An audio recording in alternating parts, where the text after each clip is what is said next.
Buen día, nosotros somos Cristian Borja, Daniel Hernández y Paula Guzmán, y el día de hoy vamos a hablar de TEM para estudiar separación entre planos cristalográficos en nanopartículas de BFO. Bueno, primero que todo, entonces hay una relación entre el tamaño y la funcionalidad de las nanopartículas. Hay también otras relaciones más complicadas entre otras propiedades de las nanopartículas y su funcionalidad. Pero en específico, para este trabajo nos interesa ver el tamaño y la separación entre planos cristalográficos. Entonces, recordemos que una nanopartícula es una estructura con al menos una dimensión menor a un micrómetro, y las nanopartículas de bismuta de ferrito encajan en este rango de tamaños. Para dar un ejemplo de los efectos que sufren las nanopartículas en función de su tamaño, están los puntos cuánticos, por ejemplo, donde la fluorescencia se emite de acuerdo a ese tamaño de las nanopartículas. Paula nos va a explicar un poco por qué se usa TEM para estudiar estas cosas y qué requerimientos tiene. Pero primero vamos a recordar un poquito el funcionamiento de TEM. Entonces, rápidamente sabemos que funciona muy similar a un microscopio de luz. Sin embargo, acá se toma que se reemplaza la luz por electrones para poder aprovechar sus cualidades de onda partícula. En la parte izquierda podemos ver el microscopio que se utilizó para todos los estudios que vamos a presentar a continuación. Se trata de un GEM 2100 Electron Microscopy, Microscope, eh, y de GEO, y fue operado a 200 kilovoltios y a 300 kilovoltios.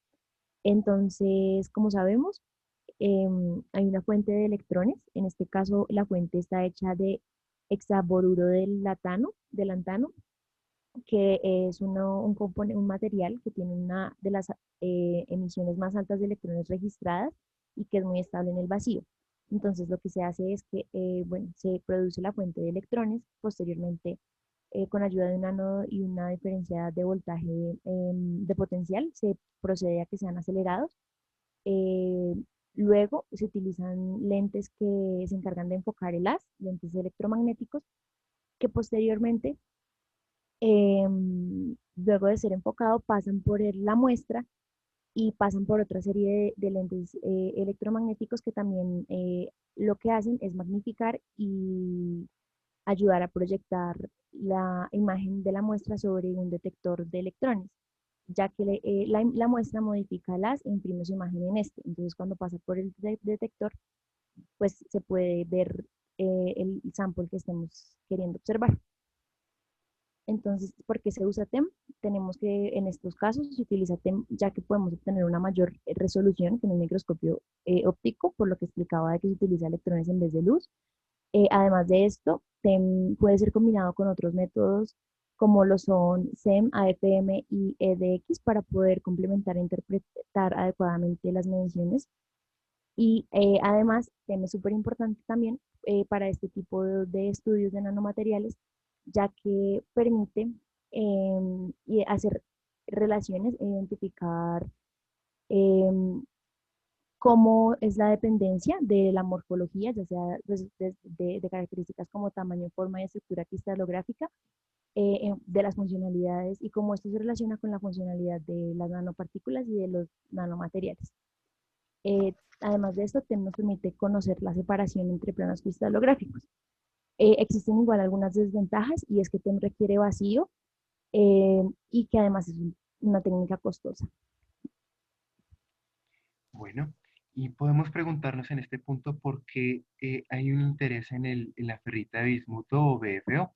Sucede que este compuesto químico presenta un comportamiento histerético en su magnetización en función del campo magnético en materia H. Entonces, además de esto, se ha encontrado que eh, a partir del tamaño de los granos o nanopartículas de BFO, este comportamiento de magnetización contra campo magnético H va a variar en cuanto a el valor de la magnetización en que ésta se satura. ¿Cómo se puede ver en estas gráficas al costado izquierdo? Donde para los granos más grandes de 630 grados Celsius en el proceso de síntesis, se tienen unas magnetizaciones de saturación pequeñas en contraste con los valores de saturación de la magnetización grandes, para los menores tamaños de grano que corresponden a las temperaturas de calcinación inferiores de 400 grados Celsius. Se trata de modelar este comportamiento eh, dado por el tamaño de grano, eh, relacionándolo con las tensiones que se generan entre los átomos de BFO que componen estas partículas o granos del compuesto, y por esto pensamos en la estructura cristalina. Aquí se muestra la celda unitaria del BFO, y en este sentido surge el gran interés en poder conocer cómo están cambiando la distancia entre planos cristalográficos, planos que atraviesan a los átomos, en función de los tamaños de grano dados por las temperaturas de calcinación en la síntesis. Bueno, el análisis de imágenes en este caso no lo hicimos tanto enfocado en el tamaño de las nanopartículas, porque las imágenes a las que tuvimos acceso estaban diseñadas para descubrir la separación entre planos. Entonces, sin embargo, se puede notar que hay una nanopartícula, acá se ve más o menos de acuerdo a la escala, una partícula de unos 8 nanómetros. Entonces, lo que hicimos fue trazar una serie de regiones de interés sobre la nanopartícula y tratar de descubrir cuáles son los planos cristalográficos. Entonces, uno primero empieza llevando a cabo una calibración, que es comparar que las herramientas dentro de la herramienta de Gatan coincidan con estos 10 nanómetros que aparecen acá. Luego, sobre cada región de interés, lo que se hace es una transformada de Fourier, se le aplica una máscara, obtengo la transformada inversa a esa imagen filtrada, y por último trazo un perfil que me va a permitir medir esa separación entre planos. Entonces, a continuación les muestro algunos de los resultados que obtuvimos. Esto es, por ejemplo, para una nanopartícula de BFO a 400 grados de calcinación. Ahí descubrimos que la separación entre planos, de acuerdo a lo que tuvimos con la transformada de Fourier, es de 0.38 nanómetros.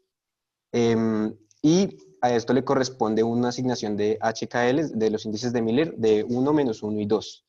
Hay que aclarar que esta identificación de planos es aproximada, dado que se necesitan mediciones complementarias para TEM, tipo SEM o espectroscopía de rayos X.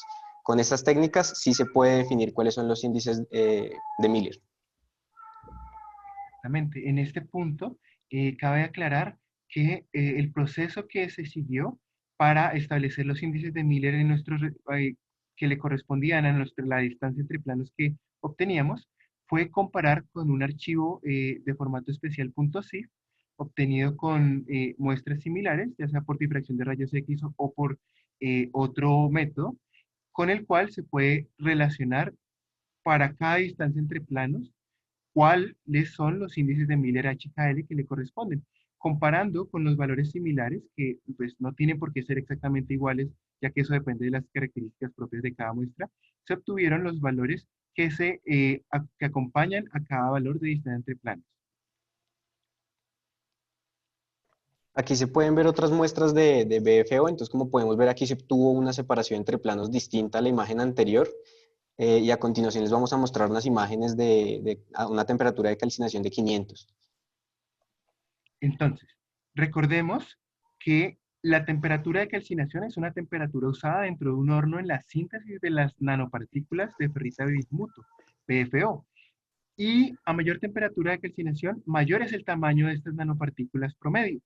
Por lo cual, hemos presentado anteriormente las muestras, los distancias entre planos para muestras de menor tamaño de nanopartícula, porque eran 400. Ahora, en este punto, nosotros estamos mostrando muestras de 500 grados Celsius en su temperatura de calcinación, es decir, de mayor tamaño de nanopartícula. Encontramos distancia entre planos de alrededor de 0.13 nanómetros, que le corresponden índices de Miller 3,0-6.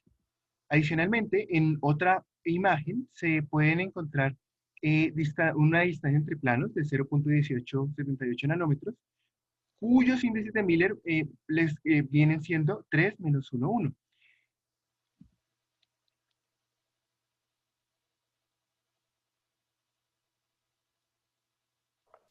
Paula, debes activar el micrófono.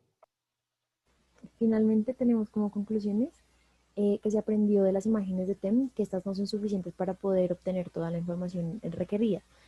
Por lo mismo se necesita hacer como un complemento con otras técnicas como lo son SEM, AFM y espectroscopía de rayos X. Por otro lado, se logró calcular la separación entre planos cristalográficos a dos temperaturas diferentes. Y finalmente se aprendió que la importancia de TEM en el estudio de nanomateriales radica en el hecho de que nos permite conocer la morfología de nanopartículas, permitiéndonos entender e identificar relaciones y aspectos claves en las funcionalidades de los materiales.